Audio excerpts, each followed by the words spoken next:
12 अप्रैल 2026 को ज्योति lock hotel में आयोजित प्रेस वार्ता में नारी शक्ति वंदन अधिनियम को लेकर विस्तार से जानकारी दी गई। इसे भारत के लोकतांत्रिक इतिहास में एक ऐतिहासिक कदम बताया जा रहा है। इस अधिनियम के तहत लोकसभा और राज्य विधानसभाओं में महिलाओं को 33% आरक्षण देने का प्रावधान किया गया है। लंबे समय से राजनीति में महिलाओं की सीमित भागीदारी एक चिंता का विषय रही है, लेकिन अब इस कानून के लागू होने से उम्मीद जताई जा रही है कि महिलाएं निर्णय लेने की प्रक्रिया में सक्रिय भूमिका निभाएंगी। इससे न केवल उनकी आवाज को मजबूती मिलेगी, बल्कि समाज के हर वर्ग को और उनकी समस्याओं को बेहतर तरीके से समझने और समाधान निकालने में भी मदद मिलेगी। विशेषज्ञों का मानना है कि यह अधिनियम सिर्फ कानूनी बदलाव नहीं, बल्कि एक सामाजिक क्रांति का संकेत है, जो महिलाओं को आत्मनिर्भर और जागरूक बनाएगा। हालांकि कुछ जानकारों ने यह भी कहा है कि इस कानून के प्रभावी क्रियान्वयन के लिए मजबूत नीति और सामाजिक सोच में बदलाव जरूरी होगा। सरकार का दावा है कि यह पहल विकसित भारत 2047 के लक्ष्य को हासिल करने में अहम भूमिका निभाएगी। इतिहास गवाह है कि महिलाओं ने हर क्षेत्र में अपनी क्षमता साबित की है और अब राजनीति में भी उनकी भागीदारी बढ़ने से देश का लोकतंत्र और मजबूत होगा। अंततः यही कहा जा सकता है कि जब महिलाएं आगे बढ़ेंगी, तभी देश भी नई ऊंचाइयों को छुएगा। शुरुआत का जो होने वाला नारी शक्ति वंदन अधिनियम जो आप पास होने वाला है, जैसा कि अभी आपको पास है कि इसके लिए ही अभी परिसदन में वहाँ पर चर्चा होगी। 16, 17, 18 को डिबेट होगा और कहीं ना कहीं सभी लोगों का ईश्वर से प्रार्थना करेंगे कि सभी लोगों का समर्थन इसमें मिले। और नारी शक्ति वंदन अधिनियम क्योंकि एक अपने आप में एक नए युग की दस्तक होगी जरूर, ये सोच है जो यशस्वी प्रधानमंत्री जी ने बहुत पहले इसकी नींव रख दी थी, जहां वो जानते थे कि मातृशक्ति को यदि हम आगे लेके जाएंगे तो मैं कह सकती हूँ कि हमारी मातृशक्ति जो थी, हमारी महिला, हमारी नारी शक्ति जो है आज नहीं, शुरू से ही हम कहते हैं कि जिस घर में नारियों की पूजा होती है, देवता वहाँ वास करते हैं। और यत्र नारी पूजयन्ति तत्र देवता वासन्ति। तो ये जो है, ये जो सचमुच क्रियान्वित होने जा रहा है, उन्होंने इस सोच को रखा और जाना कि सचमुच कहीं ना कहीं किसी साजिश रणनीति के तहत आज तक हमें हमारी देश की महिलाओं को आप याद रखेंगे, चाहे रानी अहल्याबाई होलकर हो, चाहे रानी लक्ष्मीबाई हो, चाहे रानी दुर्गावती हो, ऐसी बहुत सारी महिलाओं जो थी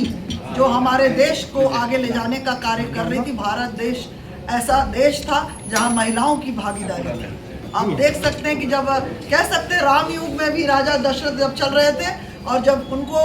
दशरथ इसीलिए कहा जाता क्योंकि वो 10 दिशाओं में रथ चलाने में माहिर थे, और तब उनकी रानी कैकेयी जो उनकी रानी थी उस समय भी रणयुद्ध में थी,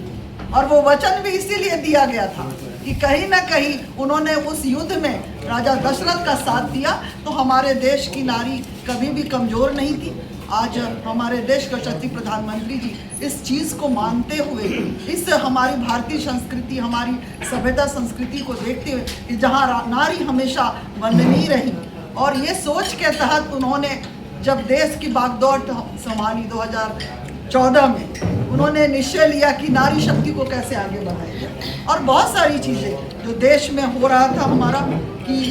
आप देख सकते हैं कि लिंग भेद था, बहुत सारी सामाजिक कुरीतियाँ हो रही थी, उसके चलते लिंग भेद होने से जहाँ लड़कियों को भ्रूण हत्या की जा रही थी, उन्होंने बेटी बचाओ बेटी पढ़ाओ जैसी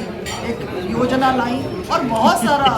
बेटियों को पढ़ाने के लिए मातृवंदन लाया, माता को जननी कोख से ही उसके बच्चे को देखने के लिए उन्होंने ये एक कह सकते हैं कि एक आगे का पहल को सोच के उन्होंने वहीं पर नींव डाला, वो बीज को बोया उन्होंने कि नारी को, बेटियों को कैसे सुरक्षित किया जाए और कैसे आगे बढ़ाया जाए, क्योंकि उनको पता था कि कहीं भी आज देश को यदि आगे ले जाना है तो कहीं ना कहीं नारी जो आज उनको उपेक्षित किया जाता है, पढ़ाई पे नहीं ध्यान दिया गया। आज वही कारण है कि देश, ये बहुत बड़ा कारण है कि देश पीछे रहा। आज जो आज ये कह सकते हैं कि जब से वो प्रधानमंत्री बने, उन्होंने बेटियों पर, महिलाओं पर, नारियों पर, नारी सशक्तिकरण पर, आप देखिए कि आरक्षित सीट होने पर बहुत सारे जगह पर, चाहे वो ग्रामीण क्षेत्र हो, चाहे वो निगम क्षेत्र हो, आज महिलाओं को आरक्षित सीट हो जाने पर आज वो देख रहे हैं कि महिला किस तरह सशक्त होकर किस तरह निर्णय ले रही है और अपने समाज को, अपने ग्राम को, अपने शहर को आगे ले जाने में अपनी भूमिका निभा रही है। और उसी तहत आज वो चाहते हैं कि राज्यसभा विधानसभा में भी उनकी आरक्षित सीट रहे, और उसी तहत उन्होंने 33% का आरक्षण राज्यसभा और विधानसभा में दिया। आप देख रहे हैं नारी शक्ति वंदन अधिनियम 2023 से ही उन्होंने लाया है। आने वाले समय में आज 2026 में इसका मंथन होगा और इसमें कह सकती हूँ कि आने 2-3 दिन के अंदर में ही हमें यह जो है अधिनियम जो है नारी शक्ति वंदन अधिनियम जो है वो पास होके आएगा और देश के लिए ही एक सुखद जो संदेश मैं बोल सकती हूँ कि दे सकते हैं देश के सशक्तिकरण के लिए। ये नारी सशक्तिकरण ही देश सशक्तिकरण का अभियान है, जहाँ नारियों को सशक्त करके ये जो नारी शक्ति वंदन अधिनियम लाया जा रहा है। और निश्चित ही हम सब मिलजुल कर अपने देश के लिए कार्य करेंगे और आने वाला समय बहुत ही स्वर्णिम समय रहेगा हमारे देश में, क्योंकि जहाँ पर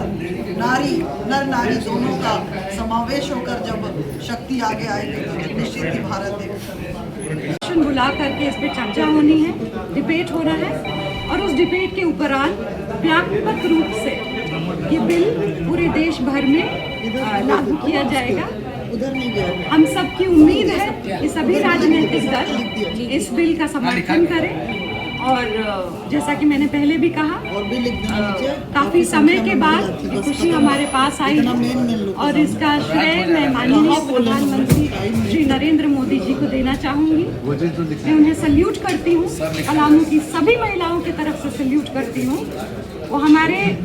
ऐसे प्रधानमंत्री हैं जो सोचते हैं हमारे लिए और जो वो सोचते हैं, जो बोलते हैं, उसे धरातल पर उतारते हैं। तो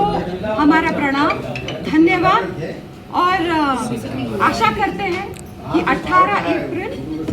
2026 एक ऐतिहासिक दिन होगा हम महिलाओं के जीवन में और हम 2047 जो विकसित भारत देखने का सपना है उसमें हम अपनी भी भागीदारी निभा पाएंगे। धन्यवाद।